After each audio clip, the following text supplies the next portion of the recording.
Welcome to yes study MTGT। Yes study MTGT YouTube channel पर आपका स्वागत है। इसमें हम आप लोगों को अंग्रेजी ग्रामर से संबंधित मैटर के बारे में चर्चा करेंगे। इस सबसे पहले हम शुरुआत करते हैं टेंस का।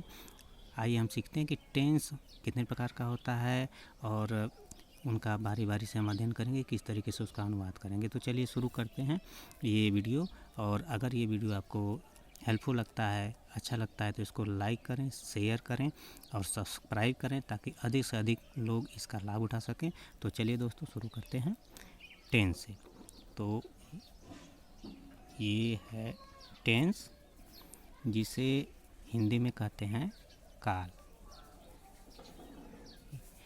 ये काल टेंस यानी समय। काल यानी समय। समय तीन प्रकार का होता है, एक बीता हुआ, एक आने वाला और एक जो चल रहा है। तो इन्हें तीन भागों में बांट देते हैं। तो चलिए इसको तीन भागों में बांट देते हैं। पहला है प्रेजेंट टेंस,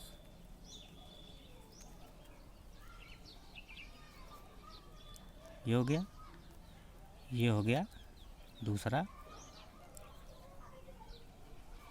पास्ट टेंस, और ये तीसरा आपका हो गया फ्यूचर टेंस। ये हो गया फ्यूचर टेंस, ये पास्ट टेंस और ये प्रेजेंट टेंस। तो ये प्रेजेंट टेंस को हम फिर डिवाइड करते हैं चार भागों में। ये नंबर 1 और ये नंबर 2, ये नंबर 3 और ये नंबर 4। पहला है प्रेजेंट इंडिफिनिट टेंस, दूसरा है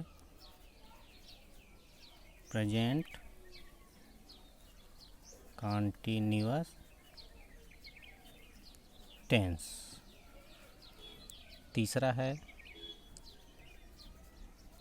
प्रेजेंट परफेक्ट टेंस और चौथा है प्रेजेंट परफेक्ट कॉन्टिन्यूअस टेंस। तो ये देखिए, इस तरीके से प्रेजेंट टेंस के चार पार्ट हो गए। Present indefinite tense, present continuous tense, present perfect tense और प्रेजेंट परफेक्ट कंटिन्यूअस टेंस।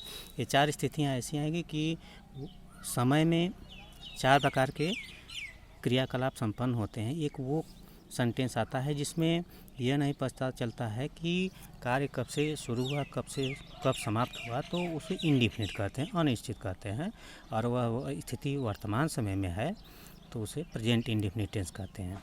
और दूसरी वह स्थिति होती है कि जिसमें ये पता चलता है कि कार्य हो रहा है, यानी कार्य जारी है, तो इसे कहते हैं, अगर वह स्थिति वर्तमान समय में हो रही है तो उसे प्रेजेंट कंटिन्यूअस टेंस कहते हैं।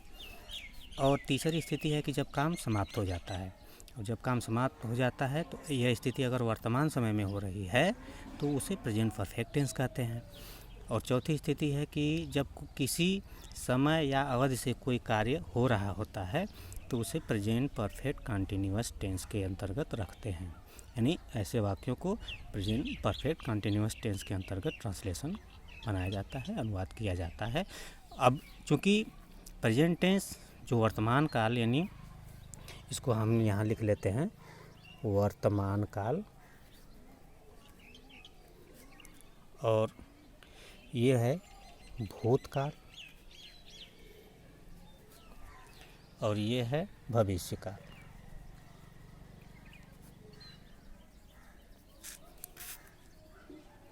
ये भविष्यकाल हो गया।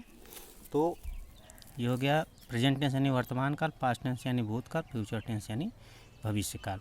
अब जो स्थिति, जैसे वर्तमान में जो चार प्रकार हो रहे हैं प्रेजेंट टेंस के, तो यही तो कल जो बीते हुए समय में जो कि भूतकाल है, वो बीते समय में यही स्थिति रहेगी, यही कंडीशन रहेगी और इसी के आधार पर वाक्य बनाए जाएंगे। तो प्रेजेंट टेंस के जो 4 पार्ट हैं वो भूतकाल में भी 4 पार्ट हो जाएंगे, यानी प्रेजेंट की जगह हम पास्ट लिख देंगे तो पास्ट के 4 पार्ट हो जाएंगे।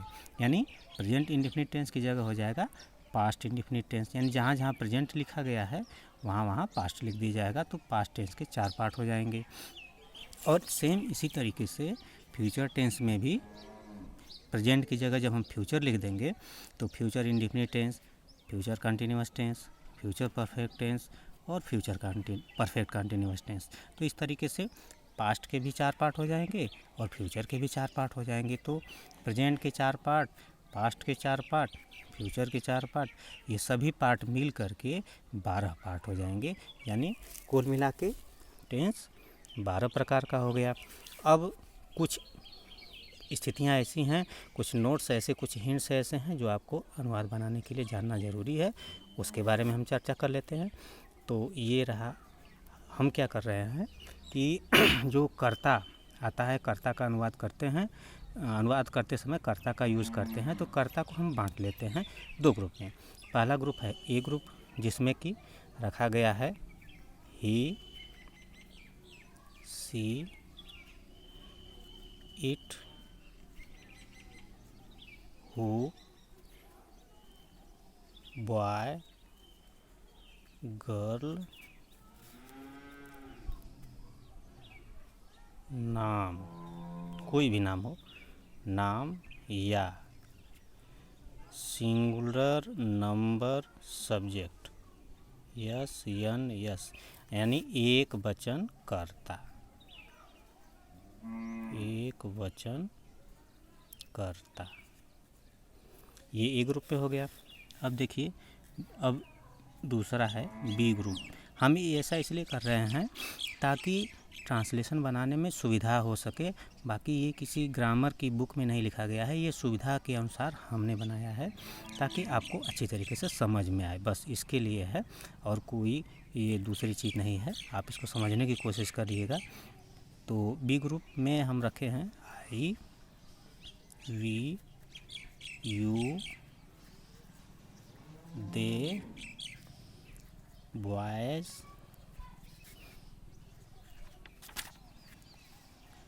गर्ल्स या प्लूरल नंबर सब्जेक्ट, यानी बहुवचन कर्ता। ये देखिए बहुवचन कर्ता। अब ए ग्रुप में हो गया ही, सी, इट, हु, बॉय, गर्ल, नाम या सिंगुलर नंबर सब्जेक्ट या एक वचन कर्ता। बी ग्रुप में है I, we, you, they, boys, girls या प्लूरल नंबर सब्जेक्ट यानी बहुवचन कर्ता।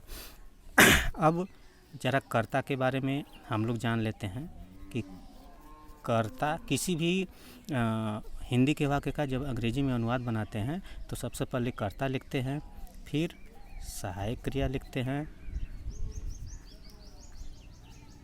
फिर मुख्य क्रिया लिखते हैं, फिर कर्म लिखते हैं। अब कर्म की जगह शब्द भी आ सकता है, वाक्यांश भी आ सकता है, वाक्य भी आ सकता है, उपवाक्य भी आ सकता है, जो भी हो। तो सबसे पहले कर्ता लिखते हैं यानी सब्जेक्ट, फिर सहायक क्रिया हेल्पिंग वर्ब, फिर मुख्य क्रिया मेन वर्ब, फिर इसके बाद कर्म।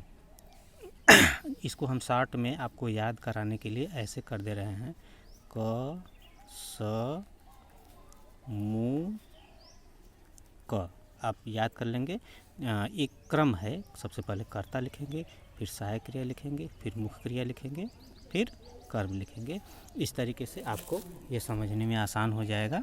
तो सबसे पहले हम कर्ता के बारे में थोड़ी चर्चा कर लेते हैं, कर्ता होता क्या है, ताकि आपको कन्फ्यूजन ना हो। कर्ता वाक्य में जिसके बारे में कुछ कहा जाता है उसे कर्ता कहते हैं। और जैसे या फिर जो कार्य को संपन्न करता है या कार्य को संपन्न करने वाले को कर्ता कहते हैं, यानी जो कार्य को करता है। और इसके बाद है सहायक क्रिया। सहायक क्रिया क्या होती है? वह क्रिया जो मुख्य क्रिया की मदद करती है अनुवाद बनाते समय। अंग्रेजी में जब सेंटेंस लिखते हैं तो जो क्रिया मुख्य क्रिया की सहायता करती है उसे सहायक क्रिया कहते हैं। मुख्य क्रिया वह क्रिया होती है जो वाक्य में ये दर्शाती है कि कोई काम हो रहा है। जैसे मोहन घर जा रहा है तो उसमें जाने का काम हो रहा है, तो जो जाने का काम होता है वह मुख्य क्रिया के रूप में आती है, अर्थात गो यानी जाना, ये क्या हो गई मुख्य क्रिया। और कर्म, अब जैसे मोहन घर जाता है तो मोहन के जाने का जो उद्देश्य है वो घर है, तो यहाँ घर क्या हो जाएगा, वो आपका कर्म हो जाएगा, यानी ये हो गया कर्म। यानी सबसे पहले कर्ता लिखते हैं, फिर सहायक क्रिया, फिर मुख्य क्रिया, फिर कर्म। इसको एक अंग्रेजी का वाक्य हम ले रहे हैं, आपको बता दे रहे हैं कि किस तरीके से ये काम करता है। जैसे एक वाक्य हम ले रहे हैं, राम किताब पढ़ रहा है। अब इसका मान लीजिए अनुवाद हम बना दे रहे हैं, अभी बताए नहीं है फिर भी आपको बता दे रहे हैं, खाली समझने के लिए कि कैसे पहले कर्ता आता है, फिर सहायक क्रिया, फिर मुख्य क्रिया, फिर कर्म। तो ये देखिए, सबसे पहले कर्ता लिखेंगे, कर्ता है राम, क्योंकि राम के द्वारा पढ़ा जा रहा है, यानी क्रिया राम के द्वारा संपन्न हो रही है, तो राम हो गया कर्ता। तो राम किताब पढ़ रहा है, कौन किताब पढ़ रहा है, अगर आपको कर्ता का पता करना है वाक्य में तो कौन का प्रश्न लगाइए कि कौन किताब पढ़ रहा है, तो उत्तर मिला राम, तो राम पहले लिख दिया। फिर सहायक क्रिया, ये प्रेजेंट कंटिन्यूअस टेंस का वाक्य है, तो इसमें इज लगाते हैं, आगे हम आपको बताएंगे। अभी आपको बस समझा रहे हैं कि कैसे कर्ता, फिर सहायक क्रिया, फिर मुख्य क्रिया, फिर कर्म का प्रयोग कैसे हो रहा है, ये हम आपको समझा रहे हैं, फिर आप आगे चर्चा की जाएगी। तो राम इज, फिर ये हो गया रीडिंग, रीड माने पढ़ना, इसमें ING लगाते हैं, क्यों लगाते हैं आगे बताएंगे। रीडिंग द बुक, अब ये देखिए ये द बुक हो गया, फुल स्टॉप लगा देंगे। ये देखिए राम, ये हो गया आपका कर्ता यानी क। इज सहायक क्रिया यानी स, और रीड में ING जुड़ा है, ये हो गया मुख्य क्रिया, ये हो गया मुख्य क्रिया यानी मुंह, जो आपको पहले हम बताए हैं कसमुख, उसको ध्यान में रखते हुए हम समझा रहे हैं। और ये जो द बुक है ये हो गया आपका कर्म, यानी ये हो गया क, ये हो गया ना क स मु क, कर्ता सहायक क्रिया मुख्य क्रिया कर्म। ये हम आपको इसलिए बता रहे हैं कि जब आप हिंदी से अंग्रेजी में अनुवाद करने जाएंगे तो सबसे पहले आप कर्ता लिखिएगा, फिर सहायक क्रिया लिखिएगा, फिर मुख्य क्रिया लिखिएगा, फिर कर्म। कर्म की जगह छोटा सा वाक्य आ सकता है, वाक्यांश आ सकता है, जो भी कम्प्लीमेंट्री वर्ड भी आ सकता है, जो भी आएगा उसको मुख्य क्रिया के बाद ही रखना है। तो इस तरीके से अभी हम लोगों ने चर्चा किया टेंस बनाने से पहले के जितने भी मैटर हैं जिनको आपको जानना ज़रूरी है, तो वो हमने आपको बता दिया। शॉर्ट में हम थोड़ा सा इसको और एक बार रिवाइज करना चाहेंगे, आप इसको ध्यान से देख लीजिएगा। और वीडियो अगर आपको पसंद आए तो इसको लाइक करिएगा, सब्सक्राइब करिएगा और ज़्यादा से ज़्यादा शेयर करिएगा, ताकि ज़्यादा से ज़्यादा लोग इसको देखें और इसका लाभ उठावें। तो चर्चा कर लीजिए। टेंस 3 प्रकार का, present tense, past tense, future tense, और हर टेंस के 4 भाग होते हैं, present indefinite tense, present continuous tense, present perfect tense, present perfect continuous tense, और सेम इसी प्रकार से past indefinite tense, past continuous tense, past perfect tense और पास्ट परफेक्ट कंटिन्यूअस टेंस। और फ्यूचर भी लगा देंगे, प्रेजेंट की जगह फ्यूचर लिख देंगे तो फ्यूचर का पार्ट हो जाएगा। ये होगा future indefinite tense, future continuous tense, future perfect tense और फ्यूचर परफेक्ट कंटिन्यूअस टेंस। तो ये चार प्रेजेंट टेंस का, 4 पास्ट टेंस का, 4 फ्यूचर टेंस का पार्ट, चारों 4 धन 4 धन 4 बराबर 4 धन 4 8 धन 4 12, टोटल आपके 12 प्रकार के पार्ट हो गए। अब इसमें ए ग्रुप के बारे में हमने आपको बताया। ए ग्रुप में ही, सी, इट, हु, बॉय, गर्ल, नाम या सिंगुलर नंबर सब्जेक्ट यानी एक वचन कर्ता। बी ग्रुप में I, we, you, they, boys, girls या प्लूरल नंबर सब्जेक्ट या बहुवचन कर्ता। इसको आपको याद रखना है। और किसी भी हिंदी के वाक्य का जब अंग्रेजी में अनुवाद बनाएंगे तो सबसे पहले हम कर्ता लिखेंगे, फिर सहायक क्रिया लिखेंगे, फिर मुख्य क्रिया लिखेंगे, फिर कर्म लिखेंगे। इसी को शॉर्ट में हम आपको याद करने के लिए बता रहे हैं। क कर्ता, स सहायक क्रिया, मु मुख्य क्रिया और क फिर कर्म। अब कर्ता के बारे में हमने आपको बता दिया। कर्ता क्या होता है? जिसके बारे में वाक्य में कुछ कहा जाता है या जिसके द्वारा क्रिया संपन्न होती है। सहायक क्रिया वह क्रिया जो मुख्य क्रिया की मदद करती है अनुवाद करने में। और मुख्य क्रिया जो कार्य संपन्न होता है, जो कार्य होता है वाक्य में, जिस शब्द से किसी कार्य के करने या होने का पता चलता है वह मुख्य क्रिया होती है। जैसे राम घर जाता है तो घर जाना, जाना क्या हो गई? क्रिया हो गई।